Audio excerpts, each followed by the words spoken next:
Hello साथियों, एक बार फिर से आप सभी का आपके अपने चैनल एस जाजोरिया पर स्वागत है।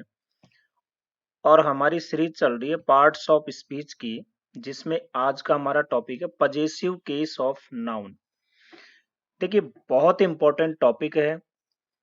सबसे ज्यादा क्वेश्चन एग्जाम में इसी से पूछे जाते हैं, चाहे कोई भी कंपटीशन हो। या हम यूं कहें, पजेसिव केस में हम एपोस्ट्रोफी का यूज किस प्रकार से करते हैं, तो इसके बारे में डिटेल से बताएंगे।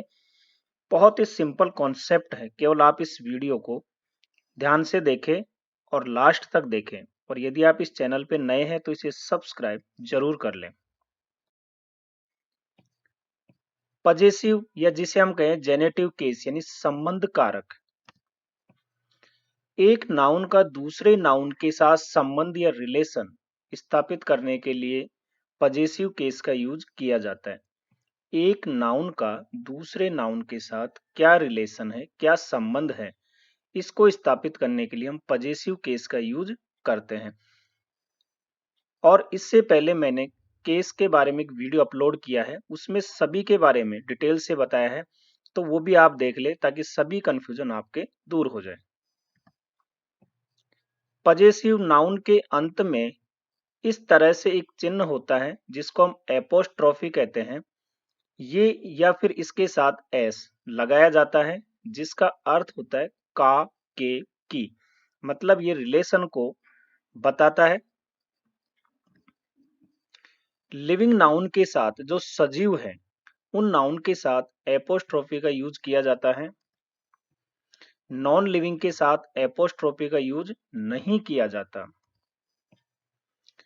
नॉन लिविंग नाउन के साथ फिर क्या यूज किया जाता है? ऑफ का यूज किया जाता है, का, के, की, इस संबंध में।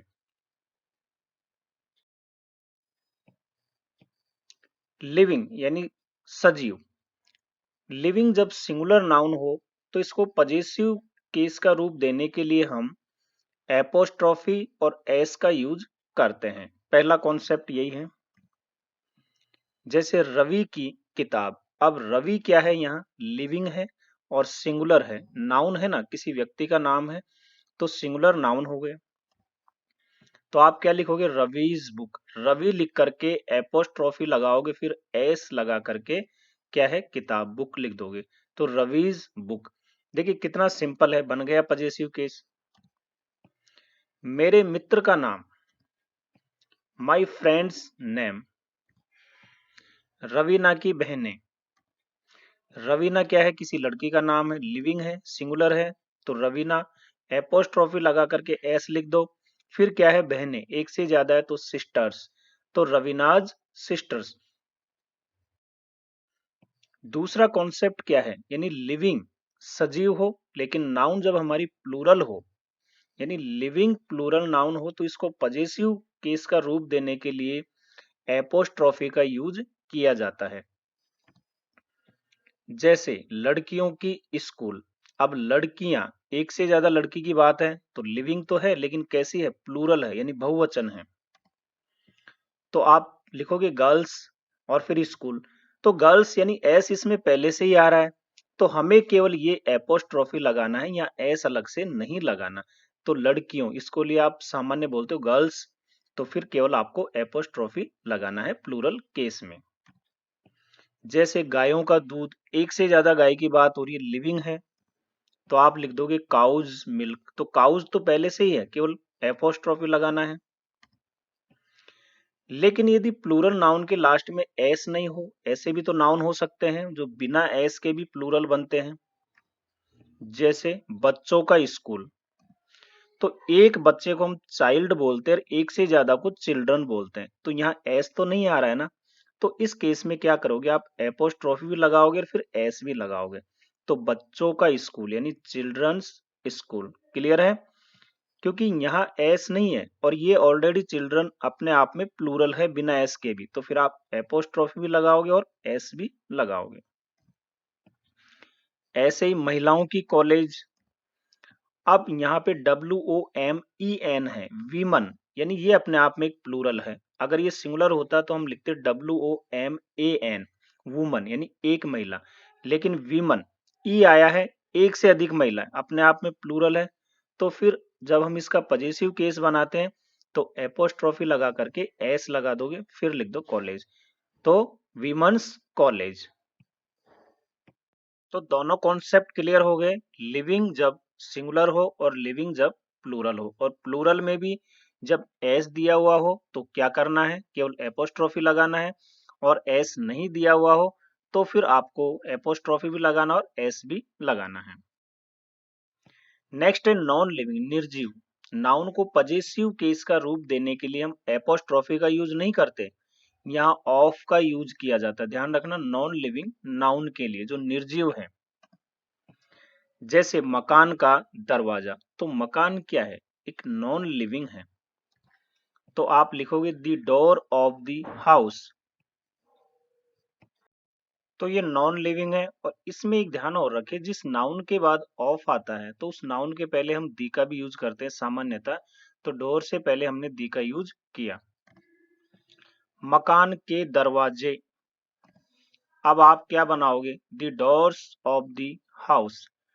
तो यहाँ जो है, इस तरह के जब हम ऑफ से बनाते हैं तो हम क्या उल्टा चलते हैं, जैसे दरवाजा को पहले लिखेंगे और ये मकान यानी हाउस को बाद में लिखेंगे इंग्लिश, ऐसे ही मकान के दरवाजे, तो एक से ज्यादा दरवाजे हैं, तो the doors of the house.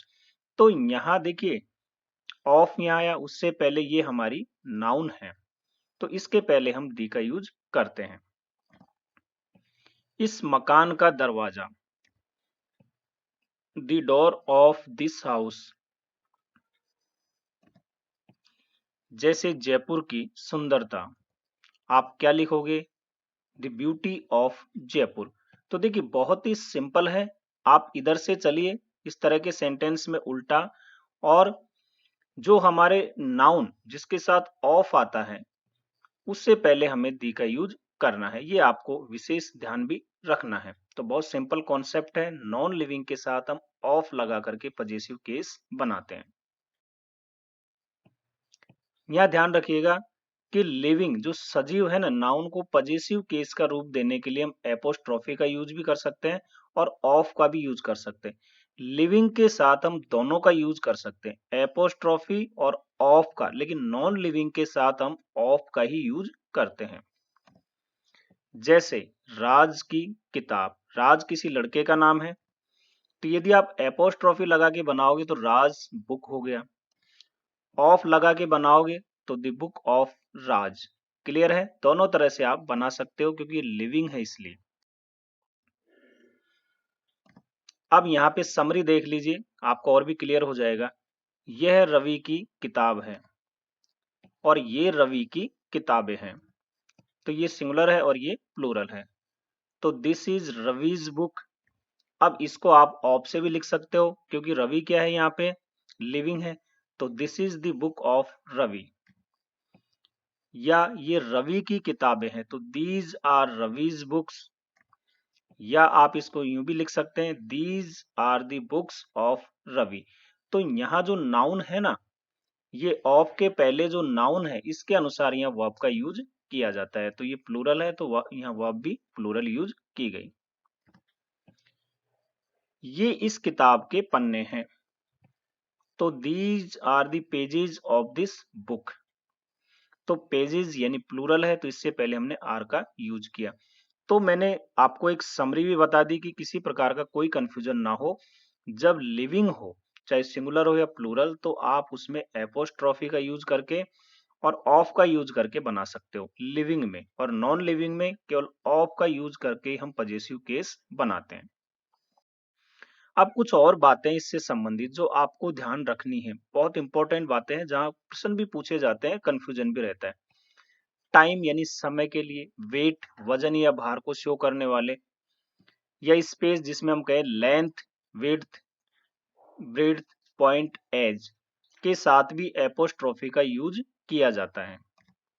जैसे ए डेज लीव, एक दिन का अवकाश या एक दिन की छुट्टी, तो ये समय के बारे में श्योर है तो आप ए डेज यानी या एपोस्ट्रोफी का यूज करोगे। ए वीक्स हॉलीडे, एक सप्ताह की छुट्टी, तो ए ये वीक्स यानी ये टाइम को शो कर रहा है। ऐसे ही अगर ये प्लूरल में हो तो 3 डेज, यानी एक से ज्यादा दिन की बात होगी ना, तो डेज लिख करके फिर एपोस्ट्रोफी लगा दोगे, तो 3 डेज लिव। अगर हम वेट की बात करें, जैसे ए पाउंड्स वेट, तो यहाँ भी एपोस्ट्रोफी का यूज होता है वजन भार से संबंधित के लिए। ए टन्स वेट, और यदि प्लूरल में हो तो 4 टन्स वेट, पहले एस होगा उसके बाद एपोस्ट्रोफी होगा। ऐसे स्पेस को एक्सप्रेस करने वाले वर्ड, जैसे ए बॉट्स लेंथ, एक नाव की लंबाई, तो बॉट और फिर एपोस्ट्रोफी एस लगा दोगे तो ए बॉट्स लेंथ। ऐसे ही ए रेजर्स एज, एक रेजर का जो है किनारा जिसे हम कहें। ए निडल्स पॉइंट, तो सुई का पॉइंट या बिंदु जिसे हम कहें। तो इन सब के लिए भी हम एपोस्ट्रोफी का यूज करते हैं। और भी देखिए जहां कुछ कंफ्यूजन रहता है, पर्सोनिफाइड ऑब्जेक्ट्स यानी मानवीकृत वस्तुओं के साथ भी एपोस्ट्रोफी का यूज किया जाता है। हमने कहा कि नॉन लिविंग के साथ हम ऑप का यूज करते हैं, लेकिन कुछ ऐसे हैं जिनको पर्सोनिफाइड कर दिया गया है, यानी उनको मानवीकृत कर दिया गया नॉन लिविंग को, तो उनके साथ एपोस्ट्रोफी का यूज किया जा सकता है। तो ये मैंने जब जेंडर वाला टॉपिक पढ़ाया था तो उसमें मैंने आपको डिटेल से बताया था कि पर्सोनिफाइड ऑब्जेक्ट क्या होते हैं। तो यहाँ कुछ एग्जांपल्स देख लीजिए, जैसे सन्स फरी यानी सूर्य फ्यूरी, सूर्य का प्रकोप। तो ये इसको एक तरह से कैसे कर दिया, मानवीकृत कर दिया है। तो यहाँ पे हम सन के साथ जो है एपोस्ट्रोफी और एस का यूज कर सकते हैं, तो सन्स फ्यूरी। ऐसे नेचर्स लॉज यानी प्रकृति के नियम, India's heroes, at that door. तो इस तरह के कुछ वर्ड हैं जिनको पर्सोनिफाइड कर दिया गया है, यानी नॉन लिविंग को एक तरह से मानवीकृत कर दिया गया है, तो इनके साथ भी एपोस्ट्रोफी का यूज किया जाता है। अब जैसे कुछ वर्ड है, anybody, everybody, nobody, somebody, anyone, someone, known, everyone, इनके साथ भी एपोस्ट्रोफी का यूज किया जाता है। जैसे एवरीबॉडीज प्रॉब्लम, यानी कि प्रत्येक व्यक्ति की समस्या, या हम कहें सभी की समस्या, एवरीबॉडीज प्रॉब्लम, तो सभी की समस्या। तो आप यहाँ एवरीबॉडी के साथ एपोस्ट्रोफी लगा करके एस लगा दोगे, यहाँ भी एपोस्ट्रोफी का यूज किया जाता है। जैसे समवन्स बुक, यानी किसी की किताब। लेकिन ध्यान रखिए इन वर्ड के साथ यदि एल्स जुड़ा हुआ हो, जैसे anybody else, everybody else, nobody else, तो फिर आप क्या करोगे, तो यहाँ एल्स के साथ आपको एपोस्ट्रोफी और एस देना है, यहाँ इसके साथ नहीं देना। फिर आपको फिर एवरीबॉडी नोबॉडी के साथ नहीं देना, फिर एल्स के साथ देना है। जैसे nobody else, nobody else is advice, यानी किसी और की सलाह नहीं। तो ये इस सेंस में यूज किया जाता है। जब इनके साथ यदि एल्स लगा हो तो आपको एपोस्ट्रोफी और एस का यूज एल्स के साथ ही करना है। ध्यान रखिएगा जिनके साथ थिंक लगा होता है, जैसे एनीथिंग, एवरीथिंग, नथिंग, उनमें आपको एपोस्ट्रोफी का यूज नहीं करना है। कंपाउंड नाउन के अंतिम वर्ड के साथ एपोस्ट्रोफी का यूज करके हम पजेसिव बनाते हैं। जैसे माई सन इन लॉज ब्रदर, तो ये वर्ड था हमारा सन इन लॉ, कंपाउंड है, एक दो तीन वर्ड से बना है। तो जो लास्ट वाला है ना इसमें, इसके साथ हम एपोस्ट्रोफी और एस का यूज करते हैं, तो माई सन इन लॉज ब्रदर। जैसे एंड से जुड़े हुए दो वर्ड, तब भी हमें लास्ट वाले के साथ करना है, तो Raghu and sons shop, Raghu and sons shop, इस तरह से आपको ध्यान रखना है। पजेसिव प्रोनाउन जैसे his, hers, yours, ours, theirs, mine, इनके साथ एपोस्ट्रोफी का यूज नहीं किया जाता, ये आपको ध्यान रखना है। जैसे आप लिखते हो योर्स फेथफुली, तो आप यहाँ एपोस्ट्रोफी यूज नहीं करना। जैसे yours truly, hers pen, theirs room. तो इस तरह से जो है जो पजेसिव प्रोनाउन है इनके साथ हमें एपोस्ट्रोफी का यूज नहीं करना है। बहुत सिंपल कॉन्सेप्ट था, यदि आपने इस वीडियो को ध्यान से देखा हो तो। नहीं अगर आपको समझ में आया तो इसको एक बार और देखें। यदि आपको पसंद आया हो तो इसे लाइक जरूर करें, शेयर करें अपने साथियों में, दोस्तों में। इस चैनल को सब्सक्राइब करें। हंसते रहिए, मुस्कुराते रहिए, देखते रहिए आपका अपना चैनल SR जाजोरिया। धन्यवाद।